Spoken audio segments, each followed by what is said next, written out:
আসসালামু আলাইকুম। আমি শাহনাজ পারভীন, সহকারী শিক্ষক, মজনু বিদ্যানিকেতন, উকিলপাড়া, নওগাঁ। আজকে অনলাইন ক্লাসে প্রেসেন্ট শিক্ষার্থীদের স্বাগত।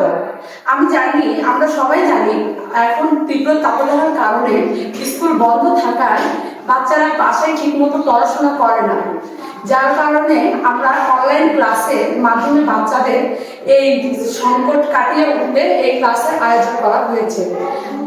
আজকে আমাদের প্রথমে আসি বাংলা ক্লাসে। আজকে আমাদের আছে প্রথম 1 নম্বর আছে এলোমেলো স্বরবর্ণগুলো সাজিয়ে লেখো।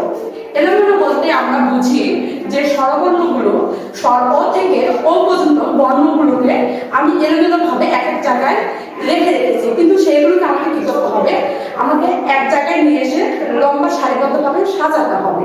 এবার আসি, প্রথমে আমি শুরু করব স্বর অ থেকে। এখান থেকে আমাদের শুরু করতে হবে স্বরবর্ণ বর্ণটি কোনটি। বাচ্চারা, তোমরা চাইলে এইভাবে টিকও দিতে পারো, আবার এইভাবে গোলও দিতে পারো, যেটা তোমাদের ইচ্ছা। আমি আমার সুবিধার্থে আমি টিক চিহ্নটা দিয়ে শুরু করলাম। প্রথম বর্ণটি হবে স্বর অ।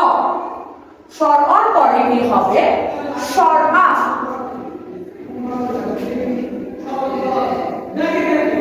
স্বর আর পরে হবে রস্বই। আমরা এভাবে একটি করে বর্ণ লিখবো, একটি করে ঠিক দিব। রস্বই পরে কি হবে দীর্ঘই। দীর্ঘই পরে হবে রস্য। আমাদের কিন্তু শুরু থেকে দেখতে হবে যেগুলোর উপরে ঠিক নেই সেই বর্ণগুলো কিন্তু লিখতে হবে, যেগুলোর উপরে ঠিক থাকবে না সেগুলো আমরা লিখতে পারবো না। কিন্তু এরপর কি হবে স্বর অ, স্বর আ, রস্বই, দীর্ঘই, রস্য, দীর্ঘ। এরপর হবে রি বর্ণ। রির পর হবে এ। এ বর্ণটি আসলে আমাদেরকে দেখতে হবে শুরুতে আছে না শেষে আছে, এটা কিন্তু খুঁজে বের করার দায়িত্ব আমাদের। এরপর কি হবে ওই।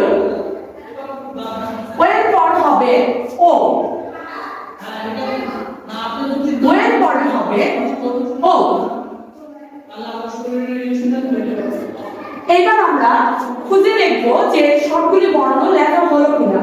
এবার দেখা যায় স্বর অ, স্বর আ, রস্বই, দীর্ঘই, রস্য, দীর্ঘ, রি, এ, ওই, ও, ও। এবার আমরা আসি গণিত ক্লাসে। গণিত ক্লাসে একটা কি আছে পরের সংখ্যা লিখো। পরের সংখ্যা বলতে আমরা বুঝি যেমন এখানে আছে 3, তাহলে 3 এর পরের সংখ্যাটি কি হবে, তাহলে 3 এর পর কি হয় 4 হয়। তারপর এটা কি 1 10 5 15, 15 এর পরে কত হয় 1 10 6 16।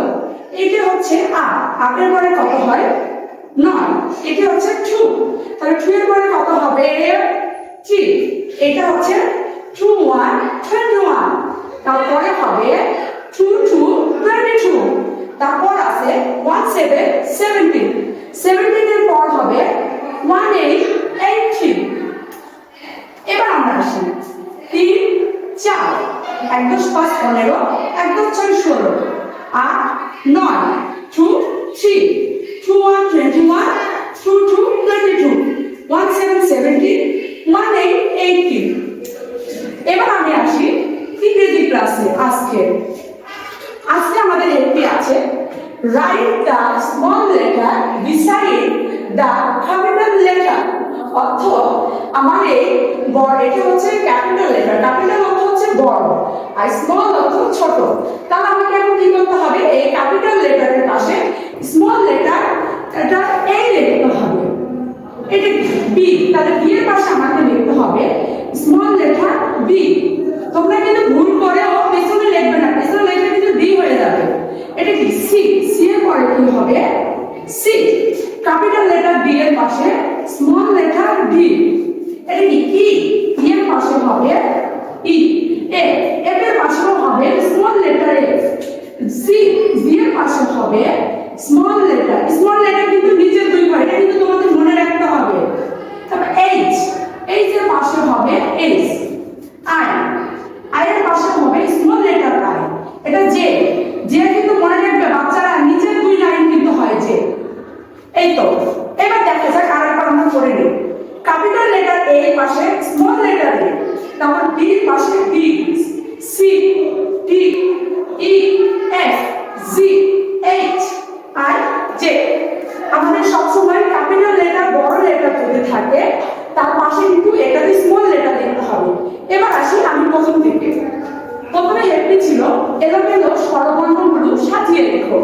এলোমেলো মানে আমার যে বর্ণগুলো এলোমেলো ভাবে রেখেছি সেগুলোকে একইভাবে সাজিয়ে দেবো।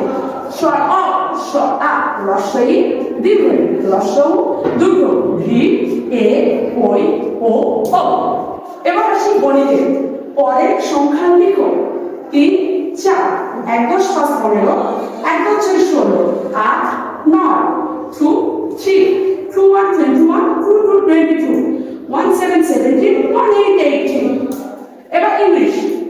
Write the small letter beside the capital letter, অর্থাৎ বড় হাতের লেটারের পাশে ছোট হাতের বর্ণ লিখতে হবে।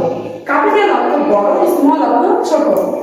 এর পাশে এ, বি, সি এর পাশে সি, ডি এর পাশে small letter D, capital letter E এর পাশে E, F, G, H, I, J.